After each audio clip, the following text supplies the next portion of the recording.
Hey everybody, this is Darkside Elite here, and I wanted to do a review of Titans season 2, episode 12, I believe, and this was called Faux Hawk.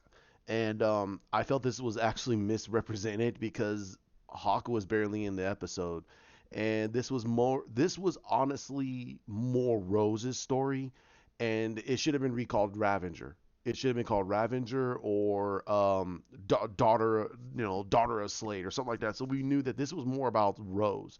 So basically, Deathstroke just found out that the Titans are getting back together again, despite his warning to them, stay apart or I will kill you all. Um, but they're trying to get together to find Gar. I mean, what you want? I mean, it's like he wants to cause them so much suffering. He doesn't realize that other people are suffering because of his stupidity. Let them get together. Let them get Gar out of the situation, and then come together and say, okay, are you guys getting back together? No. Okay, great. Stay apart, and that's it. Don't bring the Titans back. So there are a few things I like. There's a lot I like about the episode, but there's a few things I go, what the hell just happened? Um, One, we got the understanding that they just revealed that Jericho is part of Slade. That when he stabbed him in the previous episodes, in the Jericho episode, I believe, um, Joseph, and I'm trying to my best to call him Joseph. His name is Joseph Wilson. Joseph placed his consciousness into his father's body, thinking that his father would try to save him. But he didn't. He was so bewildered about what the F happened, his son just died and everything else. So now his consciousness was part of Slade for close to 5 years. But because of Slade's his upgrades, Slade is actually capable of keeping his son at bay at best. But again, I mean, the human psyche is only so strong, and they're trying to show that Joseph's mentality his power is actually stronger than even Slade's mental disciplines. That's why you see in a lot of if you look back in the certain episode, in the first episode when we first introduced to Slade, he's reading books about mind over matter, the power of self consciousness. He's trying to teach himself how to create a wall and defense to keep Joseph at bay, so Joseph cannot get full control of his body. Because Joseph's whole thing is, if you're not going to help me, then I'm going to kill the both of us. And Slade's like, no, you're not going to do that. Sorry, that's not going to happen. So Slade, in those 5 years, he kept himself isolated. He kept himself completely isolated. Now there are time screw ups that they did that I gotta rewatch, but I'm saying that right now from my point of view, I think they did a couple of time slip ups. Now, one thing is, how did we? My thing is, why where was Slade in the 5 years? We know that he was in isolation. He was in isolation, keeping himself, trying to make sure that he could train his own mind and his mind over matter so he can keep his son at bay. But there's problems that that to me I feel that they messed up on. I got to rewatch the episode. I'm definitely gonna rewatch the episode tomorrow before I do a whole stream on for Fallen Order and finish that whole game up. But um, the one thing that I felt that they did really really well was Rose. They did Rose really well. They actually did the not the Judas contract, but they did the one where Slade did train Rose during all of this. He was training Rose. Like the moment he found out about Rose, he went to go train her and get her, and she wanted to be more like her dad. Then she joined up with Titans later when she found out the truth about her dad and what he did, the whole Judas contract and everything else. She left her father and became part of the Titans. Now there are more things going on that they did in the episode where um, basically Slade messed around. He had an affair on Adeline a long time ago, and basically was the result was Rose, and also I'm thinking that Rose and Jericho are around the same age. They're around the same age. She's probably maybe a little bit younger than him, but probably not by very much because she had the same upgrades as Slade did. She has almost the same power set. But we don't know. But we don't know if she can do the same things he can do, exactly the same things he can do. Um, but she probably got like almost like a weaker version of it. But it's genetically in her system. It's not like she got enhanced like Slade did, but genetically she should be more powerful than him because her body is doing the same exact things as Slade. But I think that they're toning her down a little bit because Slade was a true warrior. He basically trained his mind, his body before he even had those upgrades. So Rose is a little bit different. However, Rose was a self-conscious girl. She still had that she knows what she wants, but she feels like she's a freak because she has all these problems and she doesn't know nothing about her heritage. She knows that her mom is her mom, but she knows that the guy that her mom is dating is not her dad. So she confronts her father, and she confronts her father. Her father knows who. I mean, Slay knows who the heck she is, but he doesn't want nothing to do with her because he sees her as a mistake, in a way, a mistake, because he was screwing around on his wife and also his son, his family, that his first family, with this. That's why he told her that he didn't say she was a mistake. He said that your mother was just a moment of weakness, and he doesn't want to have that. He never wanted that. He wanted his wife Adeline, and it kind of pissed her off because again, in a way, he's saying that she's a mistake.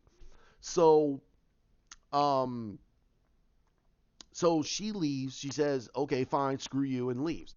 And later, he confronts her again before her prom and gives her a not an ultimatum, but a choice. He said, "If you want to learn everything about yourself, come with me, or you can go back to your rosy life. But realize this: I'm paid for everything." Everything that your mother and her boyfriend has and her husband have, that's all me. I paid for all of it. So you're paying for and her boyfriend's name is Gary. So you're paid for Gary to go golfing? Why not? You guys have a cushy lifestyle because of me. So that tells you that Slade makes a lot of money for him to be able to afford a family's well-being. That's a lot of money to be passing off to somebody. That means he must be dropping millions into their account for them to live that level of vicarious lifestyle.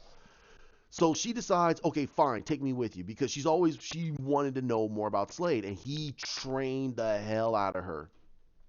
Now, I'm gonna get into her costume a little bit later, but I'll definitely get into it. There's a lot of things about it but she trains with him, and during all of this, she's telling this to Jason after he revealed all of his secrets. He opened himself up to somebody more than anybody else, and now he's being told that basically she was there to be a mole by Slade, and she's working with him for the past 3 years.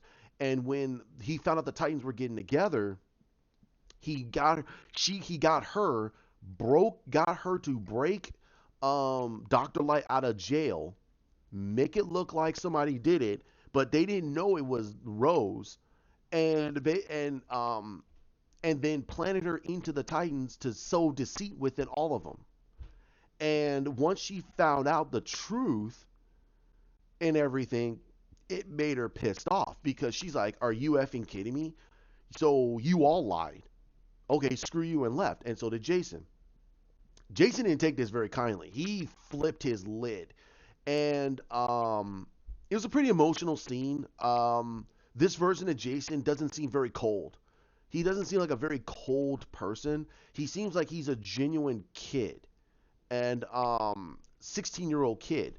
Now, people can attach to that, but to me, Jason is written weird. He's not written as a cold demeanor. Now, if Rose was able, now I can attach myself to that. I can understand where they're going through, where they're going with Jason, but that's not very comic book accurate. Because if he was with somebody and they did that, he would honestly, he wouldn't flip out, he wouldn't cry, he would just become like Bruce. He would become cold, he would become emotionless, and he would just walk out. He would walk out. He'd be like, "Nope, we're done. Bye." He wouldn't cry and all this and that. Now, again, I'm not saying that it's bad. I'm not trying to attribute that they should make it more comic accurate. What I'm saying is that if you're gonna make this kid eventually become the Red Hood, then you got to show to the audience that he can become cold and detached like that. Not against criminals, just he's just cold and detached, and he can easily do that. Richard is being that, but he's trying to become the Dick Grayson that we all know and love, and it's his growth and him trying to be more open. But it's because he's been with Bruce for so long, and he's learned a lot from Bruce, and some of it got ingrained in him that he needs to become this way to become an effective person, to become an effective crime fighter. And he's trying his best not to be that way. And that was the whole point of this whole season with Dick Grayson. He's becoming more like Bruce, and he's trying to not become Bruce. Hence why his envisionment of the slapstick scenes that we've seen that Elon Glenn doing, that's more Dick Grayson. That's Dick Grayson being himself. He's a showman. He's happy go lucky. That's his whole character. This version of Dick Grayson that we're seeing at Titans, that's more Bruce Wayne than Dick Grayson. And that's where they're trying to get him to. And I appreciate it. I go, okay, cool. Now we're seeing his growth. We're seeing parts of his psyche that we all know that this is not the Dick Grayson that we know, but we're seeing through storylines that there's depth to his character than just him being the broody guy that hates Batman. No, no, no, no, no, no. There's a lot more going on there. And if people still get off on that fact that he hates Bruce, and he's saying fuck Batman, and that's your thing, going, wait a minute, Dick Grayson doesn't hate Batman. Yes, he did. When he left him, he hated him. Hence why he walked out on him, and he created Titans, and he didn't want to become part of freaking, he didn't want nothing to do with Batman. Hence why he threw away the Robin suit and became Nightwing. He hated being under the shadow of Batman because Batman was not allowing him to become a partner. It was more as a sidekick, and he hated that crap. You got a kid that's 16, 17 years old, and he's being treated like he's 10. Give me a break. I mean, it makes sense. So get off that high horse. Get off of that, because Dick Grayson, when he left Bruce, he was pissed. He was livid. He did not want to become part of Batman. It's not the fact of him, he never had a seething hatred towards Bruce. It was the fact that he knew that that's not Bruce Wayne. It's Batman. It's always Batman. And the man that he's grown up with, it's always been Batman. He's never truly seen Bruce Wayne. The Bruce Wayne that everyone else gets to see, all of Gotham and people outside of the outside, that's Bruce Wayne. That's the mask. That's the foe. The person that Dick Grayson, Clark Kent, Diana Prince, Hal Jordan, all of them, when they're even out of costume, when they're talking to each other, it's Batman. Batman he's reserved, he's stoic, he keeps to himself, he does one lines, and it's not a joke, it's more of a uh-huh. And he's very analytical. He's always in your face. Now, the again, I don't know much about the Ian Glenn's version of Batman because we've only seen him do some kooky stuff, like he did the Batman dance, and I'm like, oh my god, I don't want to see this. It's stupid. Let it be in the past. But they were doing that to get more fans to hit that nostalgia, and I'm like, you're ruining nostalgia. You're ruining it. Because a lot of us have been so catered to nostalgia that a lot of us can see nostalgia and go, dude, there is no reason for this to be in here. And in some ways, it actually, there's no reason for it. However, I will appreciate that's what they're doing. Now, let's get to Dick Grayson. He's trying to find Slade because he knows that that's also Jericho, and he's trying to save the both of them. And he's going to try to stop him because he knows that Jericho's in there. And he's going to try to get through the Jericho to stop his father. And he goes to Adeline, and Adeline tells him that, yeah, I didn't know until the very end. He says, I was looking right at it, but I just didn't see it. And she goes, same thing here. And she says that if you want to be this great hero, do one thing for me. Bring my son back to me. My son always said that you could do the impossible. Well, bring my son back to me. She knows he can't do that. He can't do that. There's no way. So you're telling me they're gonna in a way, this is what I fear, and this is what I completely fear with his character and what they're gonna do eventually. And I'm hoping to God that this is not what they're gonna do. However, we get to Rose, and no, we get to Gar. They're writing Mercy very evil. She is evil beyond all measure because Gar is a pretty soft person. He loves people. He likes being around people.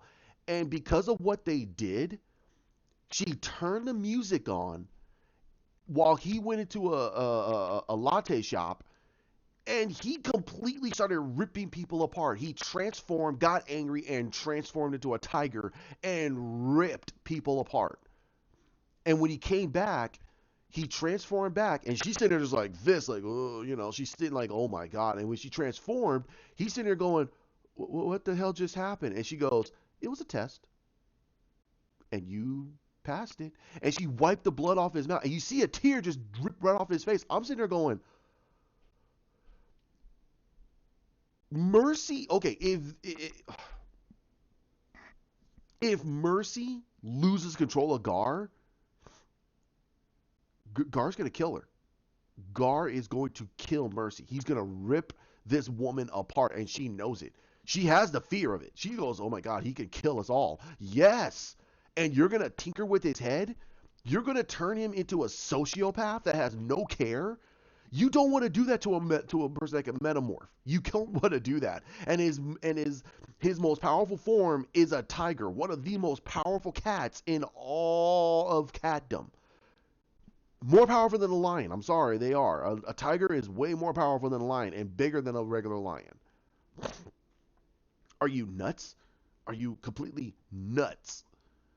Wow. To me, that's a wow. So we got Gar going through his thing, and oh my God, dude, yeah, they're really twisting this whole situation with Gar. They're going down a real dark path with Gar, and it's, oh my God, it's grotesque.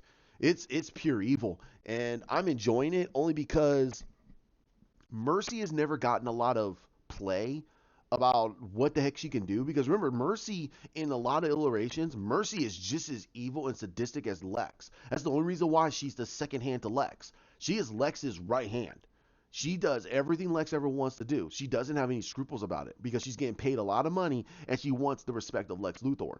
So I'm sorry if there's a lot of stuff on here that made me go, okay. So we catch up with Dawn and Donna, and they catch up to the guy that they found out about that Cadmus Labs, that attack on Titan's tower.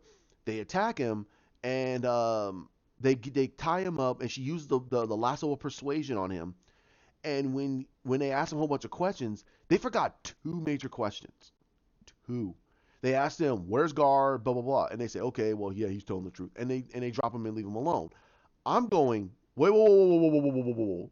She asks them, "Where's Gar and what they do and blah blah blah," and he says, "I don't have the clearance for that," and they go, "He's telling the truth," and they drop him and leave. I'm going, wait a minute, whoa, whoa, whoa, whoa, whoa, that is not what you do.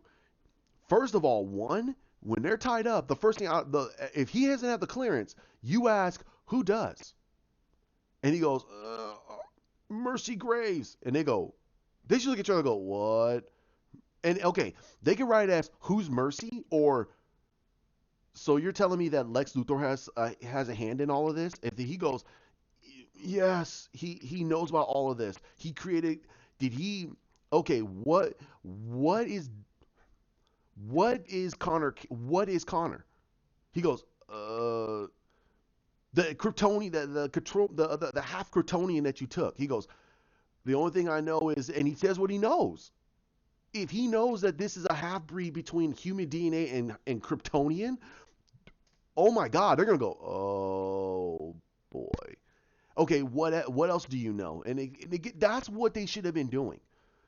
The first thing out of their minds should have been, who's behind all of this? And they don't know that. I went, wait a minute, who's behind all of this? And they don't know, and it makes my head hurt. It truly makes my head hurt. So then they never asked him those questions, and they just left him. And then Mercy found him and said, "Are these the two?" And it shows a picture of Donna and Don, and he goes, "Yeah." She goes, "We gotta move the timetable up." And I'm like, "Oh my god!" So they still don't know that Mercy Graves is behind all of this, and literally Lex is behind all of this. If they knew Lex was behind all of this, Donna and Dawn would be like, "Okay, we gotta contact Bruce. We gotta contact Bruce. He's got to get the league on this." No, did none of that. That's what made me upset about the episode. That was number one. Okay, then we catch up to Raven and Starfire. They're trying to find Dick Grayson. Starfire's trying to figure out what's going on with her powers. She's not able to use her powers the way she normally does. And her and Raven have this huge spat, whatever. They have an argument, and they reveal to each other that Starfire reveals that she used to be in control of everything. She used to be knowing that she's this and this and this, and now she doesn't know what the heck is she. And Raven says, "Well, yeah, I know how that feels, and I thought I was in control, and blah blah blah blah blah." So they patch up and they say, "Okay, we got to go help Gar." I mean, if Richard wants to, and they found out that Richard's gone, so they're like, "Okay, where's Richard?" Richard Richard will be found. It's not like Dick is gonna be stay gone for forever. No, he's not. So just go find Gar and save him. So they leave to go find Gar. Then we catch up to Richard, who went to a shoe shop, and we meet Graham Curie. And now I know the actor. He's been around for a good long time. He did The Flash. No, no, no, no. He did Arrow. He did Arrow, and I think he did a couple of DC animated, and also he did a couple of other things. He's a good actor. He's a pretty good actor. You kind of find out that this is the guy that creates all the Batman suits and Robin suits, and he has a team. I'm like, what? Are you kidding me? So we just now get introduced to the man that creates Batman suits, and now he knows that Bruce Wayne is Batman. He knows it because he's creating his suits, and he goes, "Master Wayne tells me, blah blah." So you're telling me these are people that know Batman's secret identity?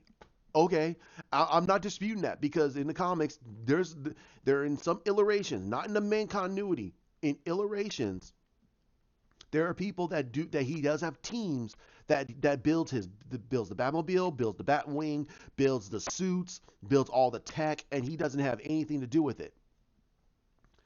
I'm using the main continuity where he creates it himself. He and Alfred do it himself. He doesn't mitigate more people into the mix because that makes it much more dangerous if somebody ever finds out. Hence, when the episode of the animated series when they found the mechanic, when the Penguin found the mechanic who created the Batmobile, it made it worse. So so um he gets a brand new suit, and his suit is supposed to be lighter in weight to help him with his circus acrobat his circus routine, so he can be able to do his acrobatic stunts.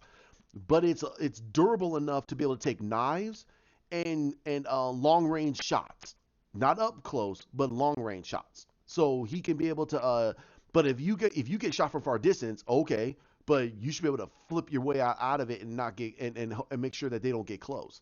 So he could be able to take knives and baseball bats and stuff like that to the body plate and be perfectly fine. But a gun, nope. But it's light enough for him to be able to do his flips and all of his acrobatic stunts with it.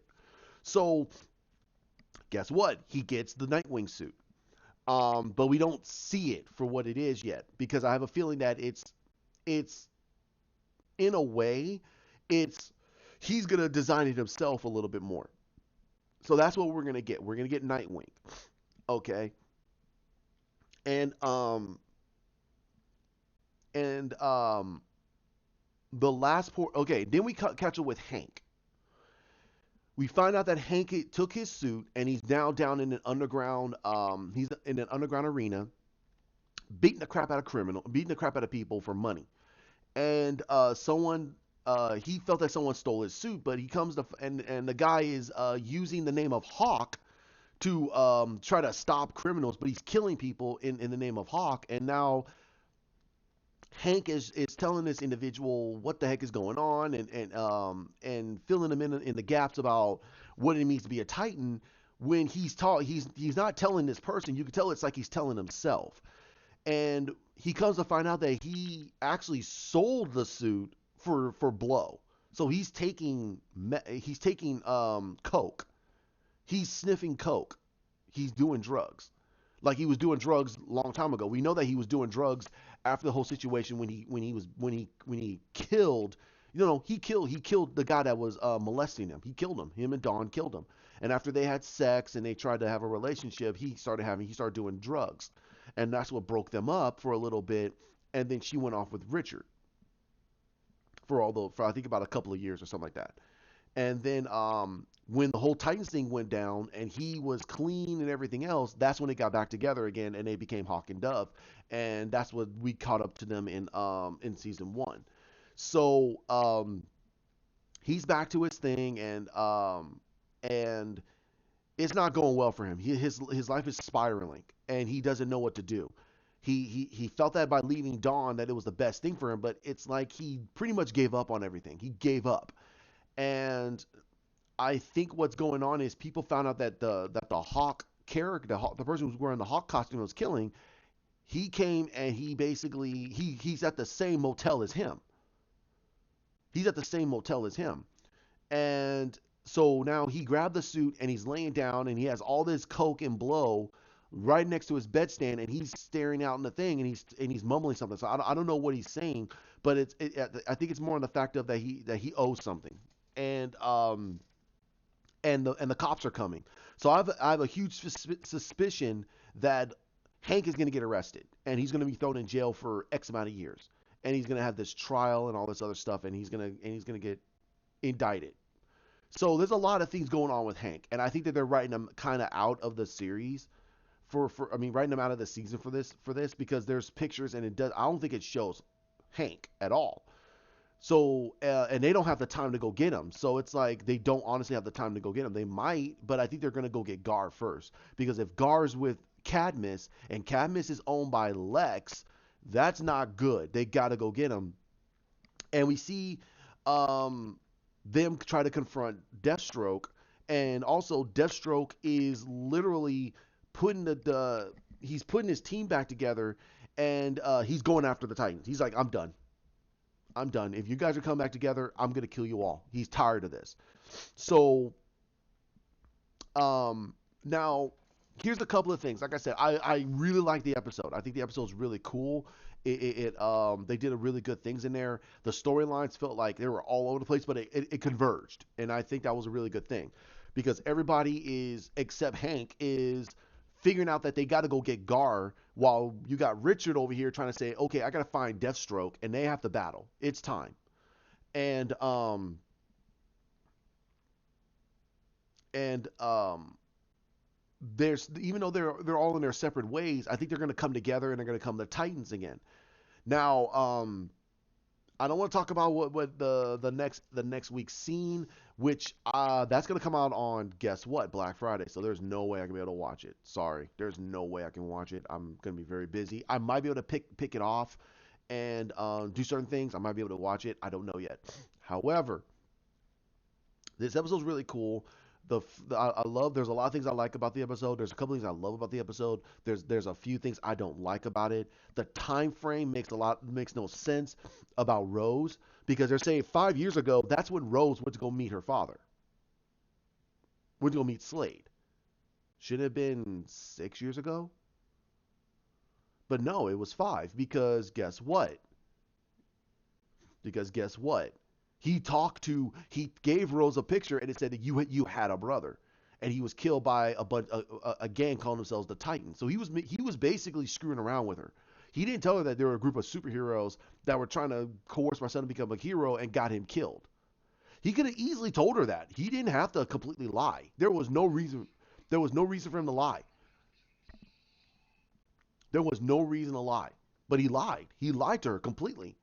They're superheroes. He could have said, no, they're superheroes. Got mixed in with my family, got persuaded my son to join him, and they got him killed. That's not a lie. It's a twisted lie, but it's not a lie. What he did was in the episode, he completely lied. He flat out lied to Rose. And when Rose found out, she got pissed at him. She got completely livid at him. Like, what the hell? No, that's not what happened. And I have a feeling that that's exactly what's not going to happen. She's really going to get mad. Um, I didn't like what they did with I didn't like what they did with Jason that much. I thought it was really they really turned it into a sopping mess. They turned him into a complete sopping mess. And I thought that they were gonna make him more cold, especially what happened with Rose, but they didn't. And they made him into a complete sopping mess. And he walked out on Titans. He's done. He's like, I'm out. I'm not gonna play these games with Richard. I'm not gonna play these games. I'm done. And then you basically screwed me. I'm good. Bye. And he leaves. Um, but I have a feeling that Rose is gonna go there and help them. She's not there to basically help Slade. She's there to stop Slade. Um, the other thing I don't like was they didn't the questioning. They did not get into questioning about who's behind Cadmus Labs, who's the person in charge of all of this. It certainly isn't you because you have no clearance. So who the heck is who's behind all of this? No one told. They didn't want to know. That to me makes me go, what the hell is going on here? I mean, what the heck? You need to know who's behind all of this. They didn't do that. Um, I still, I'm still having a problem with Raven. It has nothing to do with the actress. I think the actress is doing a very good job with the character. I just don't like how they're writing Raven. It just, they're making her not very interesting. She's boring. She's pretty a boring character. There is more. The Starfire with her problems has more depth than Raven, and that's terrible. That's very bad. It's like they don't know what to do with Raven. They don't know what to do with her. There's more depth to Starfire than there is to Raven. And I could be wrong, but I'm not wrong when it comes to this. I know deep in myself that I'm not wrong. There is not much depth, and they're not showing a lot of depth with Raven. There is so much more emotional depth with Starfire, with Hawk and Dove, and even Donna and Dick Grayson. There's more depth with them than there is with Donna. I mean, not with Donna. I mean, with Rachel slash Raven. There's more with Gar and Jason than them. And we don't know much about Connor, but there's some levels of depth with him too because there's a lot of things going on. But this is not good. I mean, this is supposed to be Raven, she's supposed to be the second most powerful character in all of Titans. And in some occasions, she's the most powerful one there. She can dack everybody up, all of them. But it is what it is right now. There's not to me they're not writing her very well. Um, However, like I said, there's only a few problems I have with the episode. It's not enough to really knock it really bad. If you want me to rate this is an 8.5. It would be a 9 if they got rid of a lot of that stuff. 9.5 if they basically wrote Raven a little bit better.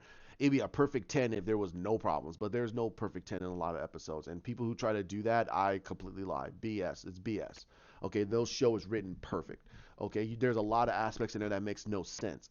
That makes little to no sense about the continuity that they're trying to build. Um, um, Now, this is what I think they're gonna have. This is my final thing about the episode and what I think they're gonna do at the very end, because this is the penultimate episode. The next one is the season finale, and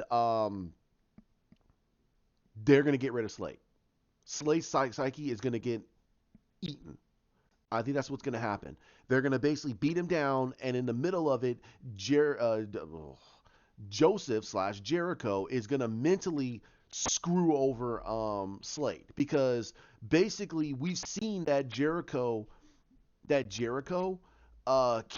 take over Slade's body. He can make his hand move and make his leg move, because you saw at one point when they were arguing, he almost walked right out in the middle of the out in the middle of traffic and almost got hit by a car. And he jumped back instantly and he said, "Nice try, kid." And then that tells to me that that's what's going to happen. Jericho is going to force Slade's hand in one situation, and he's going to get killed. And I think that they're gonna make it where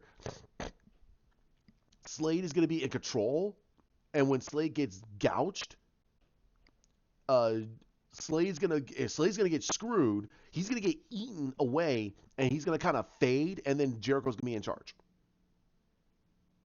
And then he's gonna go back to his mother and everything else, and they're gonna live a comfortable life.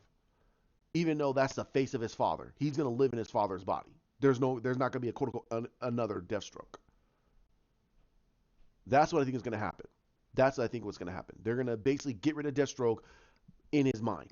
That his mind is gonna get completely jacked up, and he basically while he's fighting Richard on the outside because Richard's gonna show up and they're gonna fight. There's gonna be a battle physically, and then there's gonna be a battle mentally where Jericho is gonna try to take down the defenses that Slade has and completely erode it. So Slade has no defenses, and then when that happens, Slade is going to get completely thrown in. He's going to get eaten. Basically, he's going to disappear. So they think they got rid of him. He's gone. Nope. I think that Jericho is going to get rid of him, but he's going to put him so far in the deep recesses of his mind. There's no way that Slade's going to come out. Not for a long time. And that's how I think they should do it. They should not kill Slade. They should not kill Slade because that will be a ruination of the character. And S.R. Morales has done a good job with the character. I just don't like certain aspects of how he's written. But he's not a bad Deathstroke. And to completely kill S.R. Morales' character, that's almost the same vein as of Manu Bennett. That's the same thing of Manu Bennett. You're gonna basically make him a badass, and then he's gonna get completely punked out. No, keep him around. Keep him around. Just say that his psyche is gone, but his psyche is not gone. He's not gone. He's just deep. He's so far deep in his reason because he lost. Because remember, I mean, it takes so much mental discipline to keep another consciousness at bay, especially someone as stubborn. His own son, he loves his son, but he has to keep his mind on a certain focus so his son can't take over. Now realize that if he loses that consciousness battle, he can be thrown so far deep into his own psyche, it'll take Slade too long to get back. And that'll be perfectly fine with us. A lot of us will be perfectly fine with that. Do not kill Slade Wilson. Don't kill him. Let him live. And then if this show gets further and further, bring him back. Just get rid of the Jericho character. Say that he found a way to get rid of Jericho. Jericho is gone, and he's pissed. He's pissed at his son. He killed Adon. You could say Adon left his ass. That'd be fine. Sorry for my language, but yes, Adon left him, and now he is livid. He wants to kill the Titans. There is no qualms about it. He is gonna go after the Titans, and he's hell bent. It's hell bent, and it'd be perfectly fine. A lot of us would be like, yeah, perfectly fine with it. Slade could be those characters they can keep around for a while, but don't kill him. If they kill him, I will be all over saying this is the stupidest idea they ever did. Dumb. Don't kill him. Just say that they got rid of him. His psyche is gone. Just like they did for Trigon. They're saying that Raven killed him. I'll go, what? Raven just Trigon? Are you? No. And that's what I think they should do. Trigon is not gone. And you say Slade is not gone. You can make it where Trigon is coming back and he brings Slade back. He gets rid of Jericho. And Slade has no qualms about it. Like, nope, get rid of him then. I'll take over and I will kill the Titans. He goes, nope. This is all part of a plan.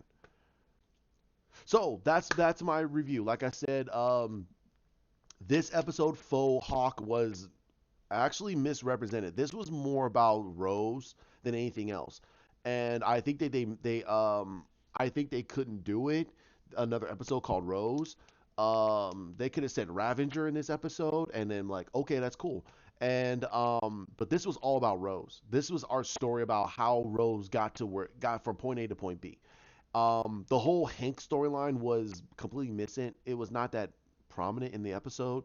We got more about Gar and the whole situation with Cadmus, which is a very, very dark story. This is a very dark story for Gar, and I'm very well wondering what mentality he's gonna have, because again, One of the things that really messed him up was the fact that he basically transformed after being, when he was in that, in that asylum, and he basically ripped that man apart. He completely ripped that man apart, and he says, I could still taste him. He could still taste him, and it just, he doesn't know. He's so messed up, and now you're gonna make him do it more. Oh, okay. I want to see what they're going to do with him, because that's a very dark storyline. So, like I said, like, comment, share, subscribe down below. Hit that bell, please. I will try to get as many videos out as I possibly can. Again, next week is all about my retail job. I have a retail job. It's a 40-hour week job. I have to be present for all of this. I hope you guys forgive. There's a lot of information that's out right now. I will hit about some Henry Cavill news. I will have this out as much as I possibly can. Okay, you will not see this until Thursday. Until Thursday at around 4:45, because that's when they'll release the new episode of Titans, the final episode of Titans. So I will have this out probably around, I'll say around 4:45 on that Thursday, on that Friday morning. So you guys can be able to look at my review and then watch the episode of Titans, and go back and see what you guys think. I personally think that after this episode, you should rewatch the whole season and rewatch the first season and see how the continuity works. I'm gonna do it because I do like the first season. The Raven storyline was very draggy. It made no. The way they written her was really bad. But um um this season was a lot better because it wasn't focused on her. It was focused more on Dick Grayson and the old Titans, and that was a much and it's a much more. It was a much better, tight, solid storyline than just Raven, because the Raven character was written so bad. I'm sorry, people liked it. Okay, that's good, but I'm telling you, the character was not written very well, because there were certain aspects in that first season for her character that makes absolutely no sense to her comic book roots. And I'm not saying that she needs to be written comic book accurate. What I'm saying is they don't got her roots down. This character is a very detached, stoic character. She needs to be that way. She has to be that way, because that's how her powers work. The moment she gets emotional, so the moment she lets her emotions let go, she starts ripping things apart, because she's a demon. She's half demon. Okay, she's half demon, half human, and the more she allows her demonic side to do what it wants, the more it starts to possess her, and she becomes more like her father. That's the whole point. She's supposed to be the key to allow Trigon to come to this world. That's her whole purpose. But her power set is insane. It's very, very powerful. So if you guys like it, that's great. I'm glad that you like it. But there's certain aspects that even a lot of other people, a good amount of other people, they don't like the way that she's written. So, like I said, hit the bell. Hope you guys keep it enjoy, and you guys have a great one. Bye.